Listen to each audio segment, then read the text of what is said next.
Welcome to Tech Transformation with CGT and RAS News. I'm Lisa Johnson, the editor-in-chief of CGT. And we've been digging into decision intelligence and the impact it can have on the consumer goods industry. And so in this episode, which is part 2 of our special series sponsored by Aera Technology, I'm excited to be talking with Juan Parada, Global Head of Customer Operations at Unilever, and Fred Lelulio, CEO of Aera Technology, about why Unilever is investing in decision intelligence and how it's paying off. So gentlemen, welcome. Thanks for having us. Thank you. Yeah, it's absolutely wonderful to have you both here. Fred, I'm going to start with you. So we talked last month about decision intelligence, and it was really kind of a primer on the technology and how it can play a critical role for CPGs. So just to set the stage for this episode, can you just remind quickly our audience about what is decision intelligence and what are some of the challenges that it can solve? Sure. So the definition, right? There are multiple definitions. The way we like to define it, it's the digitization, the automation, and the augmentation of decision making, right? You think about the decisions that organizations have to make on an ongoing basis to optimize their supply chain, as an example. All these decisions can be actually digitized in a technology that allows the scale and the intelligence that is required for organizations to perform in a digital age. So why is this technology so relevant today? It's because, again, as I just mentioned, in a digital world, there is a massive increase, an explosion in the volume of decisions that have to be made, not just the volume, but also the complexity. So to cope with that complexity and that massive amount of decisions that have to be made, CPG companies are deploying this new technology called decision intelligence. Perfect. That was a perfect summation. Thank you so much. Decision making is becoming even more complex. Consumer behavior is becoming even more complex, and certainly supply chains are becoming even more complex. And Juan Carlos, Unilever has an incredibly innovative and complex global supply chain. So talk to us a little bit about your role and your team and why you started working with Aera. Yeah, sure. Thank you, Lisa. My role is the Global Head of Customer Operations. This is a newly created role under our simplified organizational model, which is the response that we're giving to the challenging environment that we are all facing. The Compass organization eliminates the organizational matrix at Unilever and creates the business operations function, which has the responsibility to accelerate the digitization of our value chain at a scale with end-to-end visibility. Customer operations specifically is an industry-first model that puts the customer experience first and simplifies the decision-making process across the end-to-end value chain to gain speed and agility. Customer operations is a tech-driven and people-first organization, and decision intelligence is at the center of our priorities. We are seeing a world affected by multipolar turbulence, planet in distress, rapid evolution of technology, and an increase in customer and consumer demands, and not to mention the multiple disruptions that we're seeing in the supply chain. The amount of daily operational decisions has increased dramatically above human capacity. There are many decisions that we are not making, and now this is becoming clear to us as we have been making our inroads in decision intelligence. We definitively see decision intelligence as the key to deal with this market reality and unlock more value. You were you and your team were early adopters of decision intelligence, and you've actually partnered with Aera a few years before it was even recognized as a trend in the market. So, how have you been working to drive user adoption across the company, and how are you measuring value? Okay. No, this has been a journey, Lisa. We've been learning by doing, to be honest. We started this journey with Aera in 2019. Initially, we selected 6 skills that were focused on supply chain planning in Europe. In the early days, our users didn't trust the recommendations. They were just skeptical and learning in the early steps. And this was leading to acceptance levels below 10%. Today, fast forward to today, we are seeing 12 skills fully validated and being rolled out globally with levels of acceptance starting to exceed the 65%. There are a few learnings and reflections from this experience that I can share with you. First, Please. I see that decision intelligence as a people first process. This is a key insight that we're getting. It is a major change in the way people work. We need to give users a clear view of the big picture of what they are doing, ensure that they understand the total process that they are managing and the system capabilities, as they will be sharing their knowledge and that knowledge being translated to the machines. In my words, they are translating their art and knowledge into digital decision making, and their jobs will evolve to guide the machines. That's why we need to keep the users at the center of all this evolution. This takes also experimentation and practice. So leaders must create a psychologically safe environment for users to experiment, fail, try again, and succeed. They cannot be afraid of experimenting and failing. It must be also connected to the reward system so they can see the benefit in their own development. In terms of measuring progress to your question and value, we connect all these efforts to very hard business deliverables like service or cash, stock, unproductive stock, cost, productivity, etc. And we see what we're finding is that we see a major correlation between the rates of acceptance of our users with the improvement in results that we see in many geographies. Just to mention a couple, I think with the implementation, let's say, of the finished goods norm, we're seeing in our operations in Europe, for instance, 20 million reduction in unproductive stock, or 50% reduction of the slow moving stock.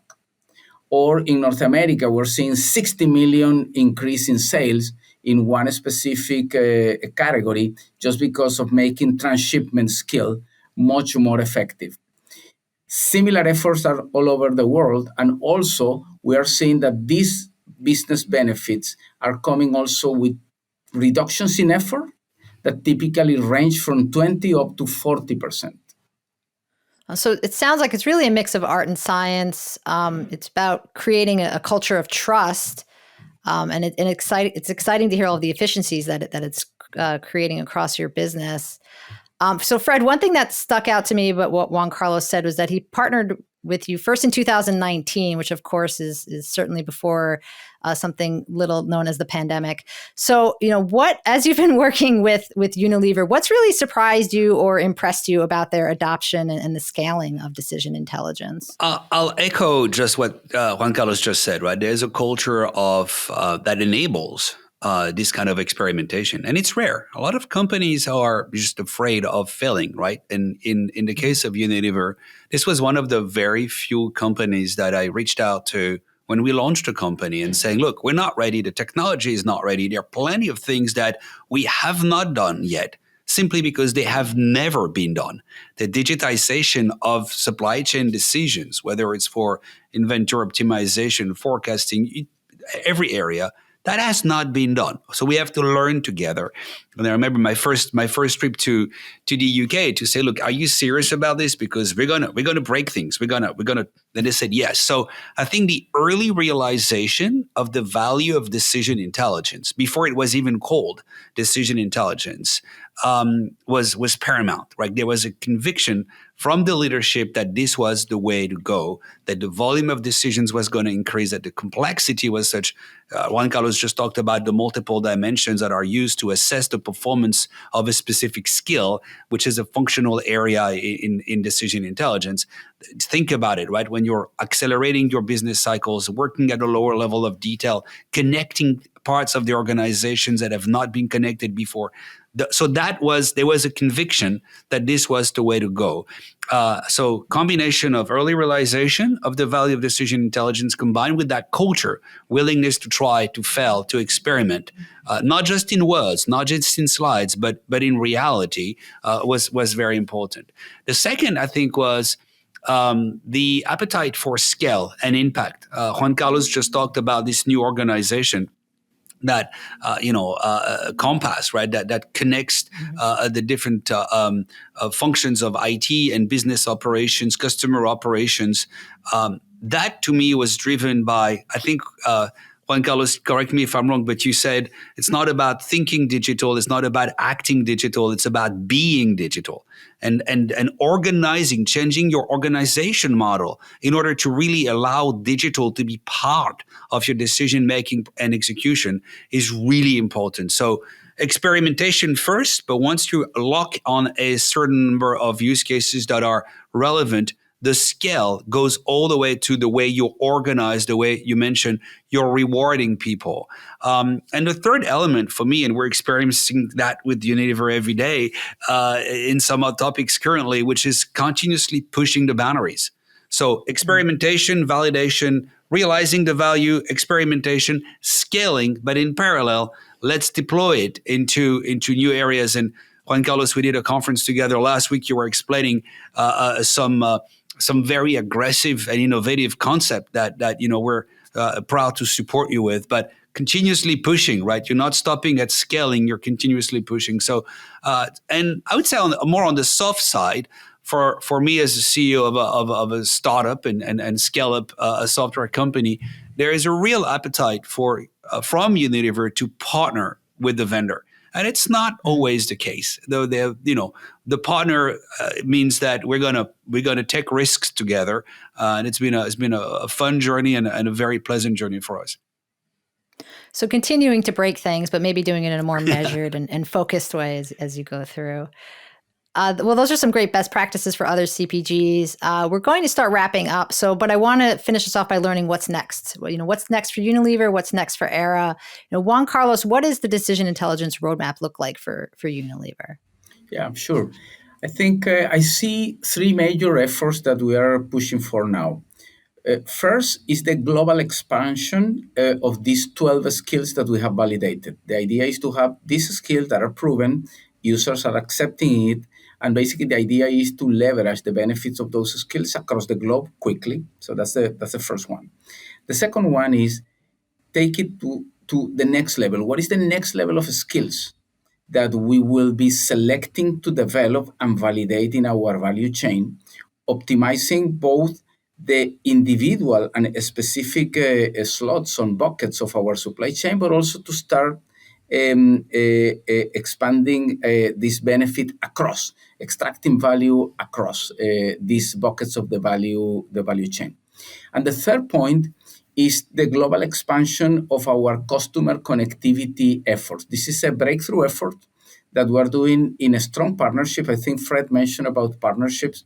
This kind of breakthroughs that we're thinking, that we are connecting our supply chain with some of our key customers as if we were one single supply chain powered by artificial intelligence, is taking the concept of partnerships to the next level, both with our customers and with key partners, in this case like Aera, to develop this kind of solutions at a global scale. That's the third priority, to accelerate this model globally in the following year or two. Our end game, Lisa, is to create a supply chain that is fully integrated end-to-end, as one supply chain with customers, but also all the way to our suppliers in an autonomous way. Perfect. Okay. So Fred, can you close us out with just some thoughts on what's next for Aera? Super quick. No, we're running out of time. So more technology, time to value over time, measurable, but also something that I'm excited about, which is, there is a growing community of practitioners in CPG and in other industries. So I think next for us is, while we continue to enable that set of best practices to be rolled out via technology, it's also to bring people together through a community. So kind of working on our community, bringing our customers and practitioners together to share best practices, because we're still exploring, we're still doing things that have not been done before, and I think there is a big appetite today in the market to bring that knowledge together, because the impact of this technology on sustainability, on the future of work, is absolutely real, and I think there is a big appetite for knowledge sharing, for best practices sharing. So that's next for us. Oh, awesome. That sounds super exciting. I can tell you we've definitely seen an increase in conversation from our end, from the CGT audience, around decision intelligence. So Fred, Juan Carlos, thank you so much for joining Tech Transformation. It has been great having you here. Thanks for having us, Lisa. Thanks, Juan Carlos. Thank you, Lisa. Thank you, Fred.